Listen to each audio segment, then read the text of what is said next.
مصطفیٰ جان رحمت پہ لاکھوں کروڑوں درود و سلام۔ بسم اللہ الرحمن الرحیم۔ السلام علیکم ورحمۃ اللہ وبرکاتہ۔ میری نور میں ڈوبی پیاری ضیاء القرآن فیملی، اللہ کرے آپ سب کے دل قرآن کی روشنی سے جگمگاتے رہیں۔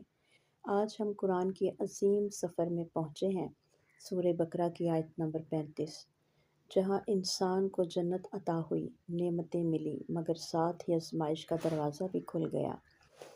آیت مبارکہ کا ترجمہ: اور ہم نے کہا اے آدم، تم اور تمہاری بیوی جنت میں رہو اور جہاں سے چاہو خوب آسائش کے ساتھ کھاؤ، لیکن اس درخت کے قریب نہ جانا ورنہ ظالموں میں سے شمار ہو جاؤ گے۔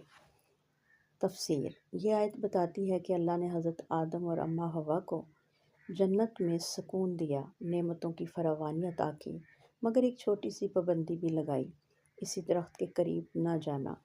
یہی پابندی دراصل اطاعت کا امتحان تھی۔ زندگی میں بھی اللہ ہمیں بہت نعمتیں دیتا ہے، مگر ساتھ فرماتا ہے حرام کے قریب نہ جانا، گناہ کے درخت سے دور رہو۔ جس طرح حضرت آدم کا امتحان ایک درخت سے تھا، ویسے ہی ہمارا امتحان خواہشات کے درختوں سے ہے۔ جو خود کو روک لے وہ کامیاب، اور جو کھنچ جائے وہ آزمائش میں پڑ جائے۔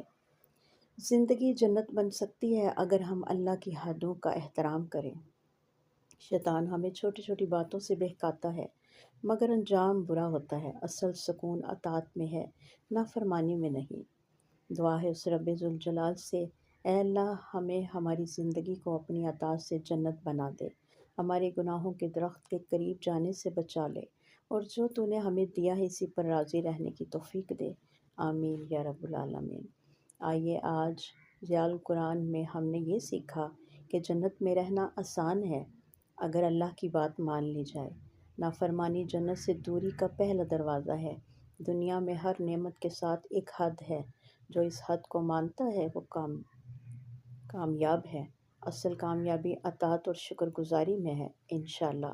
اگلی آیت نمبر 36 میں ہم دیکھیں گے کہ شیطان نے کس طرح دھوکہ دیا اور حضرت آدم اماں حوا زمین پر کیسے بھیجے گئے۔ توبہ، مغفرت اور امید سبق اسی آیت میں چھپا ہے۔ اللہ آپ کے دلوں میں نور اطاعت اور محبت قرآن ہمیشہ زندہ رکھے۔ آئیے قرآن سے اپنے دلوں کو روشن کرتے رہیں۔ آمین ثم آمین۔